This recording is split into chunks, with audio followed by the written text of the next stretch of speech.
We're here today for a subject very near and dear to my heart, which I'm very excited to find out what has made it onto your list, as I've been kind of pushing my agenda onto you with this channel. Yeah, right. I think that all of them we've read are on my list because my list is so small. Now, with that said, we combined votes, and this first one's a spicy one because I actually gave this author no votes, and you gave them all of the votes. Tell me more. Sell me on this more. Like, why should I have voted more for Haruki Murakami, who is our fifth favorite author? Kafka on the Shore? Duh.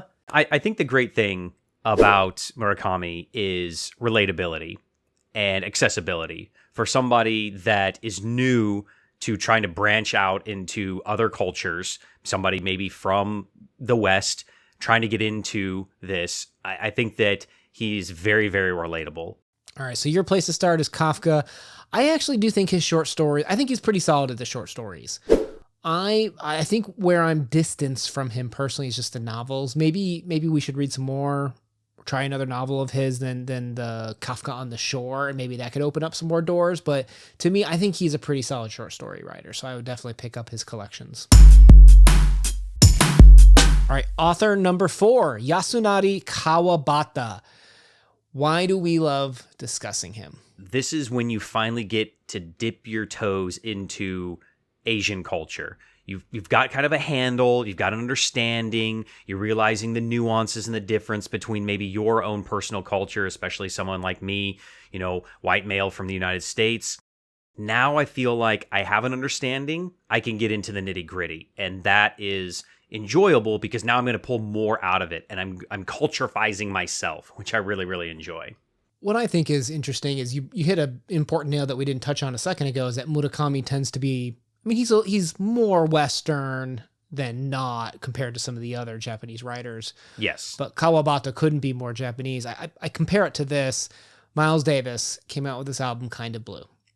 And why it was so fascinating is that they would just sit there on one chord almost for like minutes on an end, leaving the person doing the solo almost confined. Like there's nothing innovative happening in this chord progression behind the scenes. But then those constraints, like a lot of things in art, force the artist to try new things, that it became one of the most popular, if not the most popular jazz album of all time. I think Kawabata has very uninventive subject matters and writings per se, but it's the way that he explodes on the page is his lyricism, his subtleness in beauty and appreciating the small things in life. That if there was more stuff going on, some of that stuff might have been lost in the journey that is reading a Kawabata. So to me, starting with Snow Country is definitely the place to go with him. And then you jump into a short story, and that's where you can start with Kafka, with Murakami, and then get right here and Snow Country and the short stories, and it's going to give you a nice solid base as we move into the next 3 authors, where you're going to get into near perfection. Number 3, Osamu Dazai. Clearly an author we love, considering we read No Longer Human. I'd read it before, but I think our video was about 2 hours long on that. It was a complete celebration of the excitement that I think you had with discovering this author. Tell me more about what you saw in him. Dazai gets humans, and I think that he definitely could make it on a top 10 overall list, maybe eke into close to the top 5. He gets psyche, he gets people, he gets masks, he gets manipulation, he understands the nuance of relationships, all balled into one. And I know that like they have those top 100, books you got to read before you die. I would put No Longer Human on the top 100 books you need to read in your lifetime, because it's going to tell you so much about yourself and so much about humanity. And it's not a long book. It's a hard read in some regards because it's very emotional, but I think that says all in itself of why it's so important. And it's worth pointing out that there's actually a cultural phenomenon that when there's like an economic downturn in Japan, there's an increase in readership of this book. That alienation, that deep and disturbed psychological exploration of the self. Because this is an I novel on some level, exploring Dazai's own life, but it never gets too judgy. It never gets to the point where you can't make up your own mind and aren't invited into Dazai's world to start kind of making assessments of personal safety, for example. That I think that's really where he shines. So, I mean, are we going to agree No Longer Human is the place to start with him? Oh, yeah, definitely. Because what it's going to do is don't start with Dazai's like jump into Eastern reading. But once you feel very comfortable, read No Longer Human. It's going to break your mind and break your spirit, but leave you better for it after.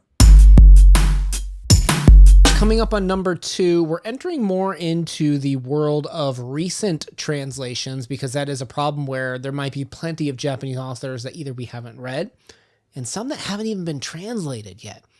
Now, there's been a storm of releases from this next author recently, which has made my heart very happy, and that's Mieko Kawakami, a firecracker in the literary world in Japan that has been on these interviews, and just there's this piercing and cold, honest nature about her writing, and there's a depth to her characters that are presented in a very matter-of-fact way that I think Kawakami's writing is just something that, as a human being, is easy to relate to. She's edgy.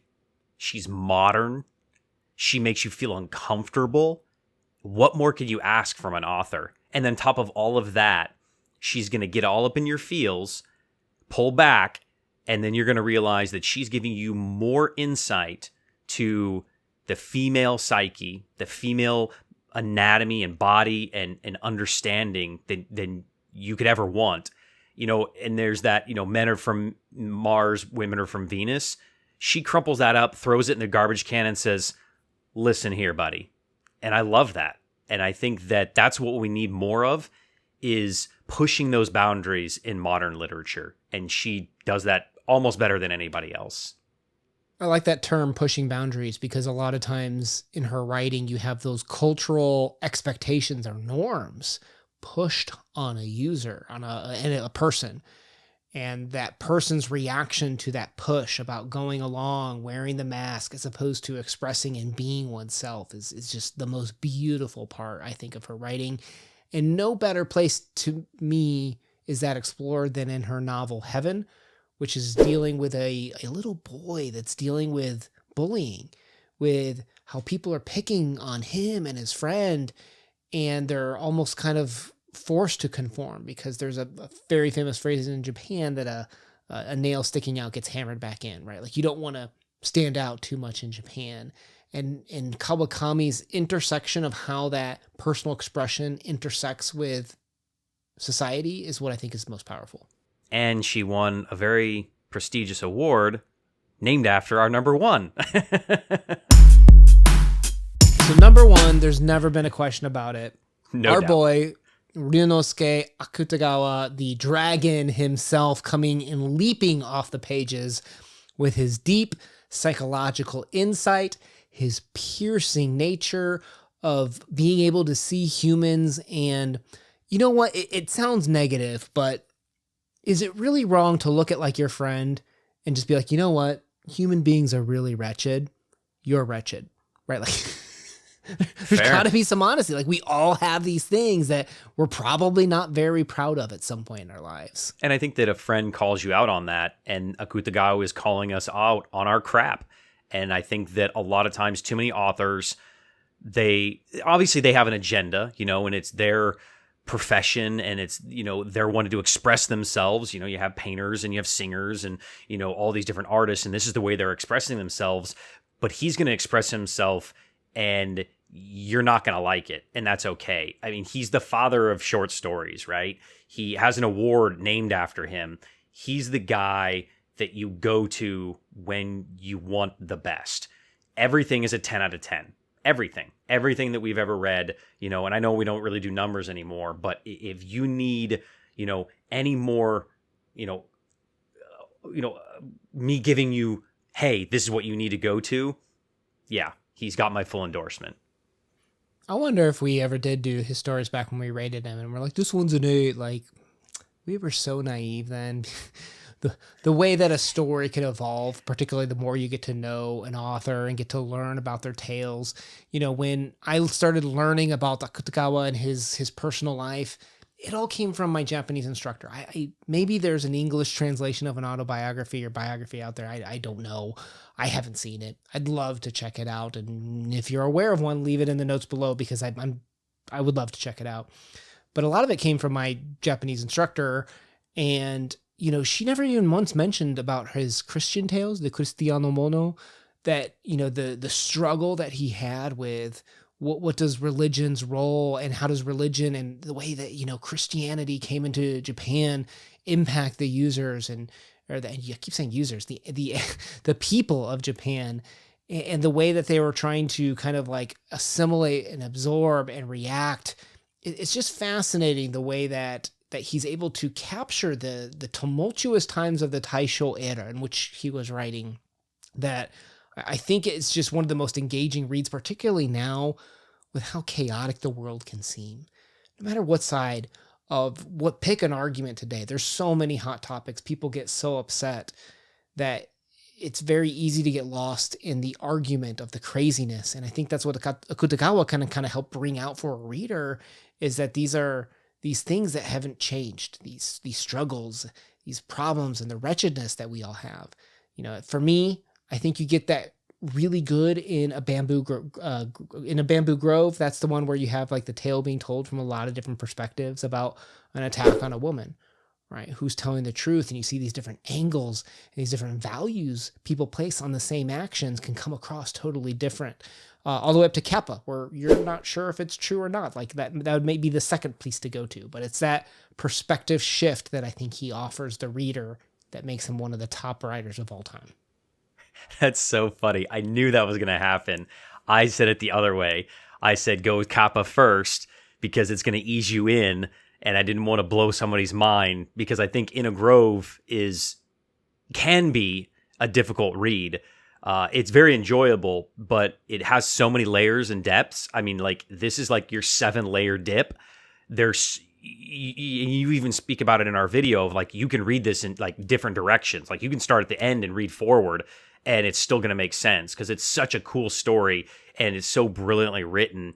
And I think that Akutagawa is the top author because, as you said, his stuff doesn't just pertain to his time period that he's writing. It's timeless. And that's why he could easily make it into an overall top 5 authors. His writing is relatable, brilliant, engaging. You're going to have so many different ways of looking at it. I think Kappa is a good little start. And then, you know, Rashomon, that one, maybe that's third. I don't know. I think you could say it'd be 1 as well. Again, I don't think you can go wrong. Wherever you start, you're going to enjoy it. Well, and we know Toshiro Mifune, one of the greatest actors from Japan, enjoyed it, starring in a lot of those adaptations of In a Bamboo Grove, and Rashomon. So let us know what authors you think were just... I honestly can't believe Soseki's on this list. I put him high on my list, but I guess not high enough to get him here on this list. But let us know what other authors you think that we are just completely missing out on. If they didn't make this list, maybe we voted for them, but maybe it's not high enough. I don't know. Let us know what you think down below in the comments. My name's been Una. Thank you for spending time with us. Peace out. Peace.